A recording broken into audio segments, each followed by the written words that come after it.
Vamos lá.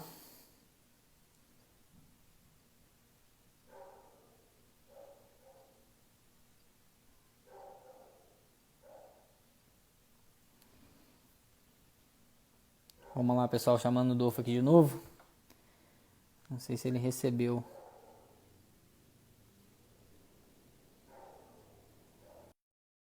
Acho que ele recebeu aí.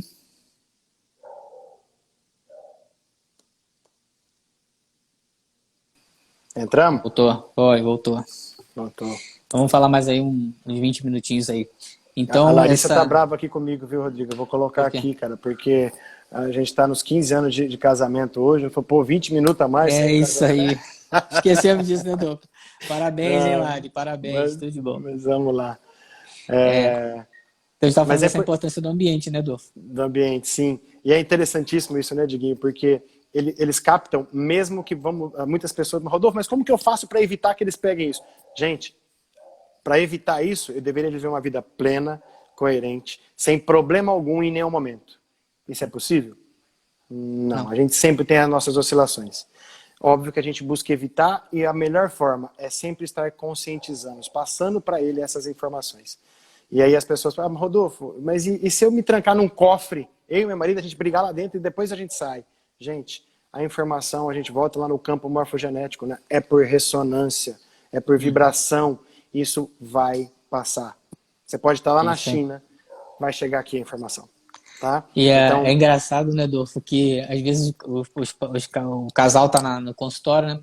Aí a gente tá conversando, fazendo todas aquelas buscas de informações que a gente faz. Aí eles falam assim, não, mas a gente só briga quando o fulaninho tá na escola. Ah, não mudou nada. Não adianta nada, né? Ele está conectado nessa informação, ele está numa frequência cerebral que ele está conectado com você e com o seu marido. Com a mãe, muito, né? A mãe fala assim: não, não faz tal coisa que vai acontecer isso, né? A mãe já está conectada ali naquela informação. Ou então sim, aquela história, né, Adolfo? Bota um casaco que vai chover. Tá fazendo 80 graus lá fora. Ela fala: bota um casaco. bota o casaco. Vai na da sua mãe porque ela sabe da informação. Ela está conectada ali com a Sim, informação, né? sim. Então é muito E a gente engraçado sabe que isso. até os 3 anos é muito mais mãe, né? É, Pelo menos o que mostra, as frequências são muito mais maternais.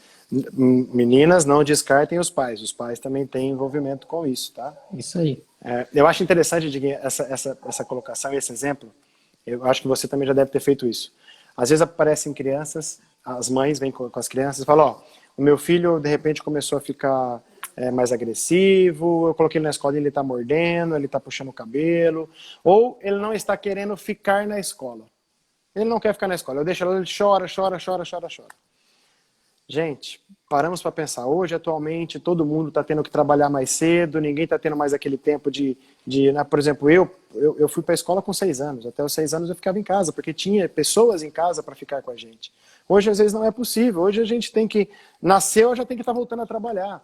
Então, às vezes, a escola não é um problema. A escola é uma necessidade do momento e da situação. E a gente tem que começar a entender qual é o propósito de estar colocando uma criança na escola. E às vezes a mãe está lá, nossa, eu vou ter que voltar a trabalhar e agora eu vou ter que colocar meu filho na escola. Como é que vai ser? A mãe visita 10 escolas e nenhuma escola tá boa, né? Todas as Uhum. escolas têm problema. Todas as escolas é um problema. Não, esse aqui tá errado, esse aqui tem isso, tem aquilo. Bom, vai lá e coloca numa escola que é a menos pior, né? Mas aí a mãe vai lá e vai deixar a criança no primeiro dia. A hora que ela chega lá, ela entrega a criança para a professora, mas ela entrega com uma mão e já puxa com a outra para dar mais um beijinho. Não, dá um abraço, dá mais um abraço. Ai, a mamãe volta daqui a pouco. Na realidade, aí a criança entra que a professora já começa a chorar. Na realidade, não é a criança que está chorando, é a mãe que, de uma certa forma, está Aham. vivendo aquela situação. E não sei se já aconteceu com você, às vezes acontece que aí o pai está junto na sessão, aí o pai fala, mas tem uma coisa interessante. Quando eu levo ele sozinho, ele fica, né? Exatamente isso. Ele fica. Gente, é a frequência. É a frequência. A mãe tá lá que não quer soltar. O pai vai lá e dá um chute na bunda e fala, vai lá para dentro, vai, some. Né? A criança vai. Então entendemos que essa frequência, né, do que o pai e a mãe, como eles vivenciam aquilo, pô, isso vai ser impactado na criança. E Quem faz pode isso, levar a repercussões. quem faz isso é o pai destro, hein, Dor. O pai canhoto não faz assim, não. Entendi. O pai canhoto, Normalmente não, né? o pai canhoto também puxa com a outra mão. Perfeito. Segura com a outra mão também, né? Mas você falou uma coisa muito legal, Dor. O sofrimento é de quem? É da criança ou é do pai, da mãe, né? A minha Sim. filha, Manu, quando eu viajava para dar aula, quando eu viajo para dar aula, eu sofro muito mais do que ela, né? Quando ela é pequenininha, eu sofria essa sensação de abandono e ela não estava nem aí. E agora com 16 anos, aí que ela não tá nem aí mesmo, né? Nem aí mais. Filha, o pai vai viajar para dar aula 7 dias. Tá bom, pai. Se você quiser ficar 15, até melhor. É mais ou menos por aí, né? Então, assim, a gente sofre mais por eles. Então, é o que você falou, a mãe leva na escola, a criança chora que não quer entrar. A hora que o pai leva, não acontece nada. Quem que está sofrendo mais nesse processo, né? Essa interferência aí. E, de novo, não tem nada de culpa de mãe, não. É como a gente está vivenciando. E vamos lembrar, por que a mãe sofre assim quando ela vai deixar o filho na escola? O que será que tem na história da mãe também? Né? Nessa história desse clã. Como que foi vivido? Vamos lembrar? O Rodolfo fala uma coisa que eu acho muito legal. Nós somos concebidos a partir de uma emoção, né? O que esse casal estava vivendo e o que esse casal viveu? Porque esse casal também foi concebido em algum momento, passou por uma gestação, passou por uma infância, né, Adolfo? O que cada um tem para que tenha esse sofrimento? Por que uma mãe sofre, a outra não? Por que um pai sofre, o outro não? Nós também fomos concebidos, gestados e criança, e o que aconteceu na nossa história também. Então, o que a gente quer trazer para vocês é esse olhar, né, pessoal? A gente precisa amplificar o nosso olhar na hora de colher a história dessas crianças, né? Ó a Ciliama falando aqui, ó. Estamos vivendo isso, meu filho está virando um giraia. O estresse no trabalho do meu marido. Aí é onde a gente tem que começar a entender que nós temos que buscar entender de onde vem o fruto causal, né? Então nós temos que entender isso. Gente, a gente aqui não está falando de patologias, não estamos falando de nenhum termo de sintomas específicos, porque pode ser N sintomas. E como não tem um fato que vai levar a um sintoma X ou Y, isso depende de N fatores, como o Rodrigo falou. A história da mãe também influencia no como a mãe está se comportando hoje. Então, isso tudo é uma história que nós temos que pensar nisso tudo, porque o tratar é tratar o ambiente na sua íntegra, né? Ter uma visão do holismo, de todo o ambiente, não apenas daquele sintoma. Independente se é uma síndrome, se não é uma síndrome, se é um sintoma físico, se é um sintoma emocional, se é um sintoma visceral, não importa. A gente tem que estudar um todo, e isso é importantíssimo. Tem uma autora francesa, o Rodolfo, que é a Françoise Douto, e ela, na verdade, ela foi professora da Anne Ancelin, que eu acho que as pessoas conhecem mais a Anne Ancelin do que a Françoise Douto. Ambas falam muito do transgeracional. A Anne Ancelin, inclusive, ela é uma das precursoras da psicogenealogia, né?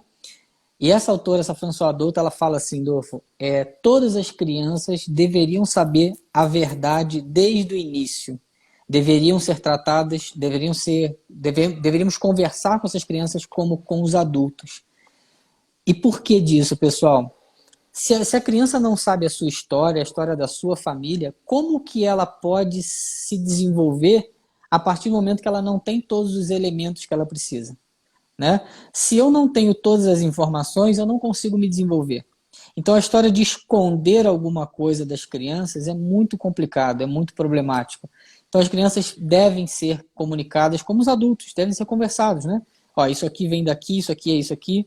Aquela história às vezes de esconder falecimentos, né? Não vou falar para o fulaninho que o pai faleceu, vou falar que está viajando, ou não vou contar isso, aquilo. A criança perde elementos, né? Viram segredos de família. E aí a criança não tem informações para o seu desenvolvimento, né, Dolfo? Nessa fase aí de infância, essa fase inconsciente, né, que ela está justamente naquele momento, eu sei, mas eu não sei que sei. A informação está comigo, mas eu não consigo, eu não acesso isso ainda. De onde veio? Perfeito, né? Exatamente. Então é muito, essas duas autoras, tem o pessoal que pediu livros, né?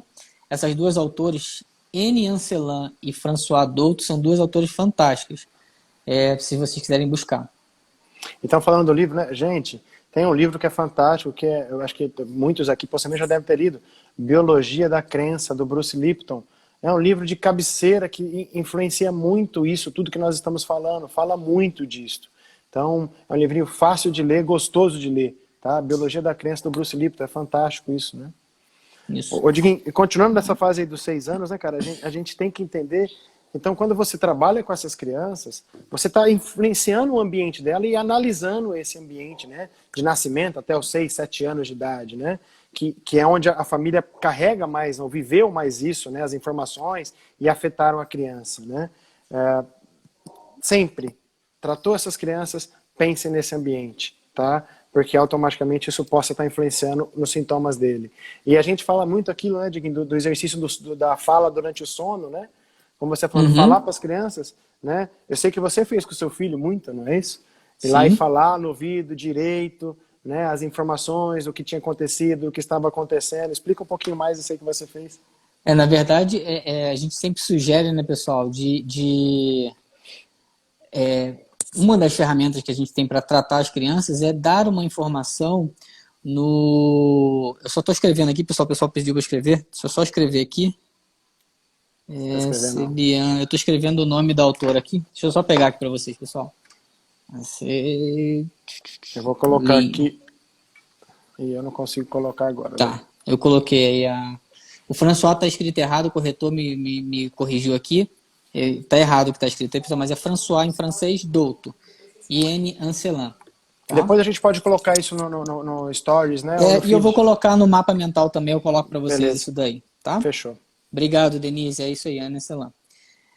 Então, assim, uma outra ferramenta que a gente usa, muitas vezes, é a informação verbal que a gente dá para a criança. Quando a gente encontra a informação, né, a origem da informação, é dar uma informação coerente, geralmente no ouvido direito, porque é onde entra a informação, né? O nosso lado direito é o que capta as informações, o esquerdo é o que bota para fora. Então, normalmente, dar uma informação verbal no ouvido direito. Então, a gente às vezes pede para os pais, né? A gente faz isso no consultório, né, Adolfo? E às vezes pede para os pais fazerem em casa, olha, conversa no ouvidinho direito sobre esse evento, a hora que ele dormir, exatamente, que ele entra numa frequência cerebral bem específica do inconsciente, né? Então, a gente dá ali uma informaçãozinha coerente. Do tipo, por exemplo, olha, já está tudo resolvido, o papai e a mamãe já conseguiram resolver o nosso problema, aquela questão que nós vivemos, e agora está tudo bem, está tudo resolvido. O que eu fiz com meu filho na UTI era falar com ele todos os dias que nós precisávamos ir embora, né, às 6 da tarde, e todos os dias que a gente ia embora, eu falava com ele no ouvidinho direito dele, falava, olha, nós estamos indo embora, nós estamos indo para casa, não embora, né, estamos indo para casa, porque nós precisamos ir para casa. Nós não podemos ficar aqui com você. Mas você está seguro, você está protegido, você pode dormir tranquilo, pode dormir a noite toda tranquilo, que amanhã de manhã nós estaremos aqui de volta com você. Nós vamos voltar, nós sempre vamos voltar. Ou seja, pessoal, as enfermeiras ficavam olhando para a gente assim, dois loucos, né? Vamos internar esses dois aqui na psiquiatria, porque são dois problemáticos, né? Mas qual é o objetivo disso? Dar uma informação para que ele não se sinta abandonado ali, largado, e não se sinta desprotegido. E na verdade, permitir que o inconsciente esteja sempre com essa informação. Aí as pessoas falam, mas criança nesse tamanho não entende nada. Pessoal, entende muita coisa, sabe exatamente o que a gente está falando. O cérebro, como o Rodolfo falou, nessa frequência delta, ele aprende tudo que está ao seu redor. Então, para você ter uma ideia, Adolfo, aí nos 3 últimos dias eu falava assim, filho, olha só, estou indo para casa, eu vou voltar, pode dormir tranquilo. Só que esta noite você vai ser acordado no meio da noite, porque eles já tinham avisado que eles iam dar suplemento para ele. Você vai ser acordado, você pode acordar, se alimentar e voltar a dormir. E as enfermeiras falavam, esses caras são tudo louco, né? E tá aí, o moleque foi tudo bem, e aí igual a Flávia colocou, nós colocamos a música do Hammer para ele, a gente colocava a música do Hammer, né, de cura, enfim. É interessante, o Vitor Hugo, logo que ele nasceu, a Josi Cromer, né, tava no Brasil, a gente tava fazendo curso com ela, a gente encontrou ela e a Larissa tava com o Vitor Hugo no colo, tinha dias de vida, a Josi já veio com aquele jeitão dela toda, já pegou o Vitor Hugo no colo e já começou a colocar do lado direito e falar em francês no ouvido dele, né? Né? Aí a gente falou, não, tô dando umas informações, mas ele não sabe nem português, como é que ele tá entendendo francês, né? E aí fica a informação para que todos entendam isso já. Gente, a língua nesse momento é o que menos importa. A intenção e a informação, como está sendo passada, é o que é importante.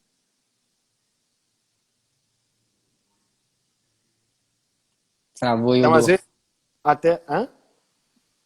Eu tô caindo? Travou, voltou, agora voltou. Voltou? É interessante isso, porque nós temos hoje, né, o Brain Tap, né, Rodrigo? Que tem poucos programas ainda em português, mas ele tem muitos em inglês, né? E às vezes, independente, você vai colocar no ouvido da pessoa e vai falar em inglês, mas a pessoa não entende inglês. Gente, independente se ele entende inglês ou não, a informação é passada, tá? Porque o seu cérebro não interpreta apenas um tipo de língua, ele interpreta a informação que está sendo passada naquele momento. Então isso é importantíssimo, né? E aí aqui uma sugestão, isso é uma sugestão até que a gente ia dar, né, é de sempre dar a informação para o seu filho no ouvido direito. né? E eu falo assim, quando as mães vão deixar na escola, que a criança tem dificuldade de ficar na escola, ou quando a mãe sai para trabalhar, muitas falam assim, eu não vou falar que eu estou saindo para trabalhar para ele não chorar, né? Aí a gente tem que lembrar assim, ó, quando a gente faz isso, de sair sem falar com o filho, porque ele vai chorar, a gente está omitindo uma informação. E as crianças precisam saber a verdade. Quando você fala, estou saindo, ele vai chorar também, mas ele tem a informação necessária. Ou seja, eu sei que meu pai está indo trabalhar, ele volta. Porque quando você sai e não fala nada, ele viajou, ele saiu, ele vai voltar, ele morreu, o que aconteceu? Então, sempre que vocês precisarem sair para trabalhar, deixar seus filhos na escola, se ausentar de alguma forma, comuniquem aos seus filhos. Eu estou indo trabalhar, mas eu volto. Eu volto em 3 dias, em 5 dias, em 7 dias. A minha filha Manuela perguntava, pai, quantos dedos você vai ficar fora? Eu falava, filha, 7. Aí ela ia contando, ela ia tirando os dedinhos. Pai, faltam 2 dedos para você voltar. Sim. Ou seja, ela não tinha mais aquela noção de abandono. Eu sei que meu pai volta. Lembrem de uma coisa, pessoal. Quando você, uma criança, como o Rodolfo falou, nessas frequências aí de ondas teta, ela vive tudo no real. Lembra, como o Rodolfo falou? Ou seja, ela não consegue diferenciar o que é uma viagem do pai dela e o que é um abandono. Ela vive aquilo como algo real. Se você fala assim, filha, eu estou indo viajar e eu volto, você modificou essa informação. Ela sabe que você volta, não tem abandono aí. Né? Na natureza não existe saudade, pessoal. Na natureza o animal se sente abandonado pela mãe. A hora que você fala, eu vou, mas eu volto, você está permitindo que ela tenha informação coerente. Meu pai vai voltar. Pode até demorar, mas ele vai voltar. E aí eu falo com a minha filha muito assim, Dô, você pode sentir saudade do pai, você não pode se sentir abandonada. Saudade é psicológico, a gente faz um FaceTime e a gente mata a saudade. Abandono é biológico e vai repercutir no corpo, né?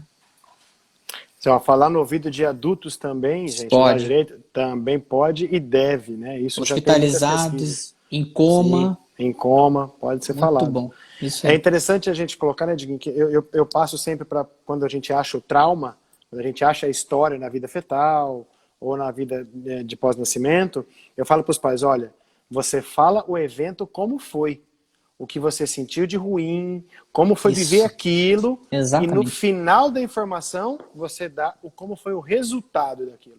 Então é importantíssimo isso, né? Você jogar o problema, entender o problema, como foi, e ao final dela eu resolver o problema, como você estava falando, né? Eu vou viajar, mas eu volto, isso né? Então eu dou o problema, eu dou aquela sensação do que eu estou naquele momento agoniado com aquilo, mas eu vou dar a solução do que eu vou fazer.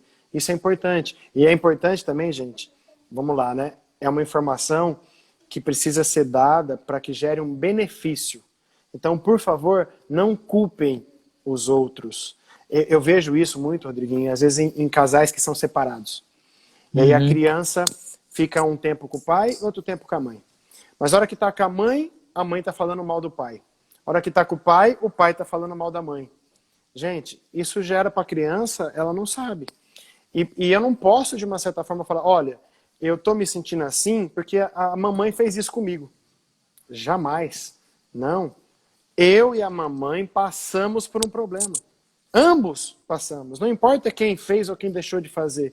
A gente tem que entender que o ambiente tem que ser transformado a partir daquela informação que foi ruim. Então, passamos. Como resolvemos? E a partir dali a gente dá uma possibilidade de um crescimento para a onda cerebral dessa criança. Muito bom. Então isso é importante. Bom, a gente já passou dos 20 minutos que a gente falou que ia ficar, né, pessoal? Vamos começar a finalizar aqui. Nós vamos entrar novamente. Eu não sei, vou pegar você no ao vivo. A gente pode marcar uma outra aí, tá? Uma outra live. Não sei se no sábado, naquele mesmo horário que a gente fez, às 11h32, né? Ou a gente vai conversar ainda sobre esse horário e essa live, para a gente começar a falar um pouquinho dos 7 anos para frente. Tá, a gente pode fazer assim, pessoal. A gente vai fazer uma nova live, sim. E a gente pega mais para frente dos 7 anos e a gente vai entrar um pouquinho mais, então, falando da posição da grade familiar e da polaridade cerebral que vocês pediram aí. Então a gente faz um complemento nesse sentido. Tá? A gente coloca ali um olhar no tratamento das crianças, 2. Pode ser. Aí vai pegar o Velozes e Furiosos, né, Dô? Vai até o 10, né? Mas tudo bem. Vai até o 10, né? Vai. E só uma coisa que eu queria colocar, que eu coloquei naquelas perguntas ali e eu recebi alguns comentários. Tem mães que falam assim, que são fisioterapeutas, que trabalham com a micro ou não, mas falam assim, por que que eu não consigo ajudar o meu filho quando eu trato o meu filho? E aí a gente vai lembrar, isso serve para todos, tá, pessoal? Fisioterapeutas ou não, tá? As pessoas que estão tentando ajudar os filhos de alguma forma. A gente lembra sempre de Einstein nessa hora, né? O que Einstein falou para nós, ensinou, né? Não podemos mudar o nosso problema se permanecemos na mesma consciência do que o criou, certo? Então, muitas vezes a mãe ou o pai, ele está dentro daquele sistema, daquele problema ainda. Ele vivencia aquele problema ainda. Então, como que eu posso ajudar o meu filho se eu mesmo ainda vivo aquela consciência daquele problema? Então, a gente pode pegar exemplos de casais, né, de problemas de relacionamento, né, de separações, onde aquela mãe ou aquele pai ainda vive aquele sofrimento da ruptura relacional. Como é que ela consegue ajudar o filho dela, né, o seu filho, se ele está dentro daquela consciência ainda? Então, não é que você não pode, que você não consegue. Às vezes você está vivendo aquela consciência ainda. E nós só conseguimos mudar o nosso problema quando nós mudamos essa consciência. Então, nessa hora, leva para alguém atender o seu filho, tá? Nós temos aqui um exemplo, eu e Rodolfo. Quando a gente se encontra com os filhos, eu atendo os filhos dele e ele atende os meus filhos. Quando o Rodolfo vem aqui no Rio dar aula, ele atende Rafael e Manuela. E quando eu vou em Londrina, eu atendo o Kaká e o Vitor Hugo. Não porque o Rodolfo não sabe fazer, pessoal, não tem nada a ver com isso. É simplesmente um olhar de fora. O Rodolfo está dentro do sistema familiar. Eu estou fora desse sistema. E isso é bem importante, né, Dolfo? Sim. Perfeito, Diguinho. Eu acho que isso é importantíssimo. Essa mudança, essa tomada de consciência é importantíssimo, tá? E eu acho, sim, que a gente pode voltar a falar um pouquinho mais dos 7, 12 anos, que eu acho que é uma fase que começa algumas informações já próprias da criança, que é importante a gente trabalhar. E tem muito uma importância dos pais nessa fase, né, cara? Isso. Você citou aí... qual foi a sua situação? A citação foi do Einstein, né? Tem uma citação que eu poderia falar que é da Bíblia, que é Romanos 12, né?